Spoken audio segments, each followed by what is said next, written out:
But now this extension is not going to be a profitable one for all parties. Yes, the money finished some years back. So if the people like him, who are real farmers who got the money, if you check the statistics, cannot be up to 20% of the funds. So the reason why they are extending the funds is not because of the farmers who took the money. And that's since 18 years, money is given to Bank of Agriculture and Co. does not end up with the farmers. Over 80% end up in other sectors. So if we understand that, now when they now want to say that people are not refunding, they now go and put publicity on the farmers.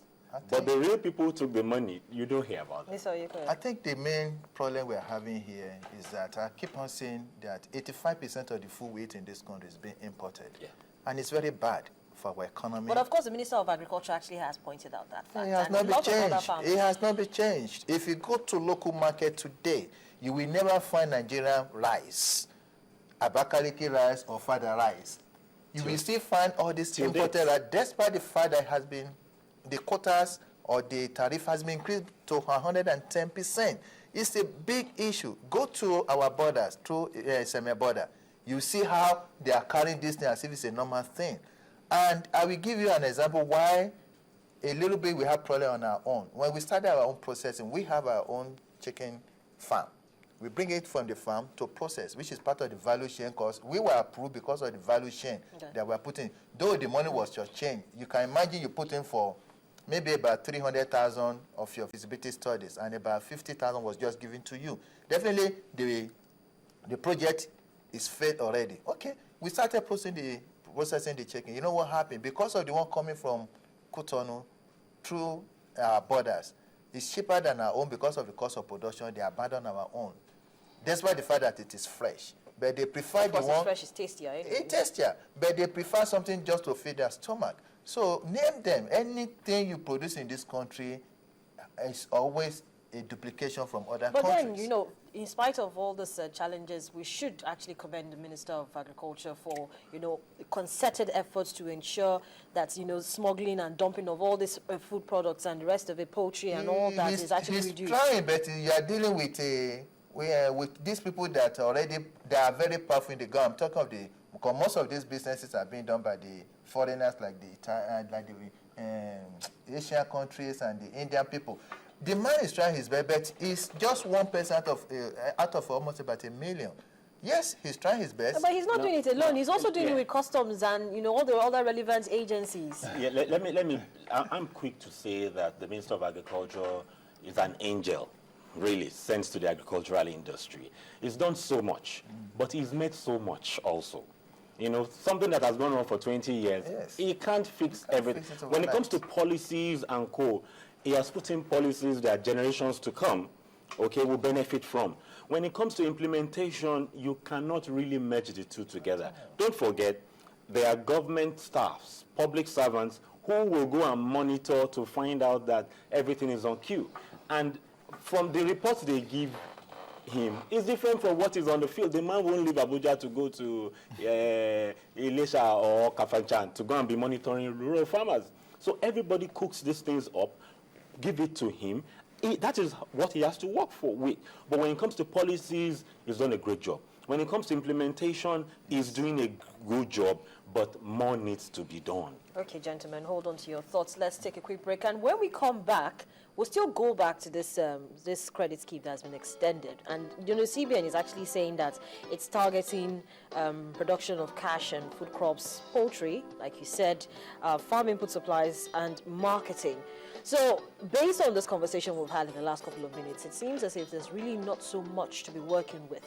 So, where are we going to get the funds to actually put into these various arms that actually boost the agriculture sector? Hold on to your thoughts. We'll be right back. You're still watching Business Morning on Channels Television, and we're broadcasting live from Lagos, Nigeria. On the program today, we're focusing on the agricultural sector, and we're looking at the extension of the commercial agriculture credit scheme.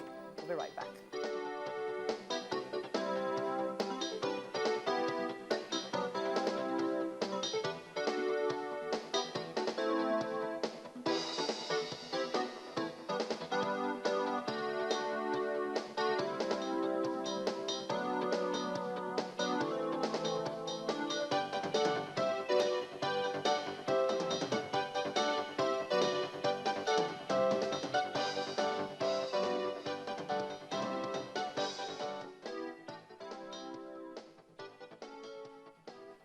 Welcome back. You're still watching Business Morning on Channels Television, and we're broadcasting live from Lagos, Nigeria. In the last couple of minutes, our conversation has been on the agricultural sector, and we've been looking at the extension of commercial agricultural credit scheme. I've been having that conversation with two farmers, and both gentlemen are still here with me in the studio, African Farmer Mogaji and Wale Oyekoya. But we'll come back to that conversation in just a moment. Joining me now via Skype is the Managing Director of Enterprise Capital and a stockbroker with the Nigerian Stock Exchange, Rotimi Fakayojo. Good morning, Mr. Fakayojo. Let's quickly take a look at yesterday's trading. Impressive. The numbers actually returned positive. The all-share index even crossed the 40,000 psychological level. I remember in our conversation earlier on yesterday, you said if we did see a change in heavyweight stock, Dangote Cement, definitely the market will return to winning ways. And so that's exactly what happened, wasn't it? Yes, it was. And virtually all the sectoral indices gained as well, except I think by about one or two. I think the way the market stands, we still are most likely to have the same thing going for the market today. Most importantly, why we've seen these figures and the all-share index crossing the psychological 40,000 basis points yesterday has more to do with the kind of confidence that is still in the market. In spite of the insurgency and insecurity within the system, we are still seeing a lot of positive changes within various sectors. I think the month end that we are right now, that is today being the third second to the last trading day, because tomorrow is public holiday and Friday is just the only trading day that we have left. There's likelihood that we may be able to retain the position that the market is now, or for it to go a little higher. But I think there still needs to be more positive news coming in, and I think with the resumption of the CBN governor coming shortly, maybe I think next week, that definitely also, I believe, should add should be a good news to the market. And I think maybe this week is most likely to be visiting the Nigerian Stock Exchange. So I think all those things are definitely going to keep the price and also ensure stability within the system. Let's take a closer look at the losers from yesterday. Nigerian Breweries was the top loser. It lost about 2 Naira, 97 kobo. But we also have new entrants, Calverton, on that losers list. It dropped about 61 kobo to close lower yesterday. Could you just tell us what the reason was, or why the stock actually lost yesterday? Well, I think for Nigerian breweries, we've seen it gaining since the time of the merger process between Nigerian breweries and consolidated breweries was announced. And I think the kind of change that we've seen is quite significant. And I think with the way it is, if 1 or 2 days loss is recorded for that stock, I don't think it's really anything to worry about. But for Calverton offshore services, that has a lot of interpretation to a lot of to different stockbrokers and operators within the system. The stock was listed as 9.50 kobo, and I think as at yesterday, it's lost close to about 40% of his value when it was listed. Well, I think the fundamentals supporting that particular stock is what is giving a lot of people worry, because when you look at the EPS, when you look at the dividend payout, I think it's not commensurate to what it is.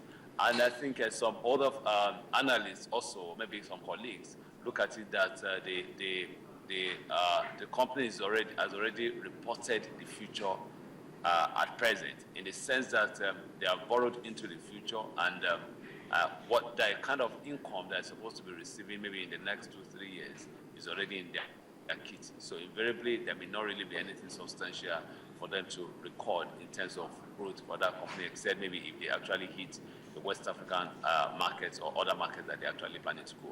So I think for now, there is a lot of serious adjustment concerning that stock.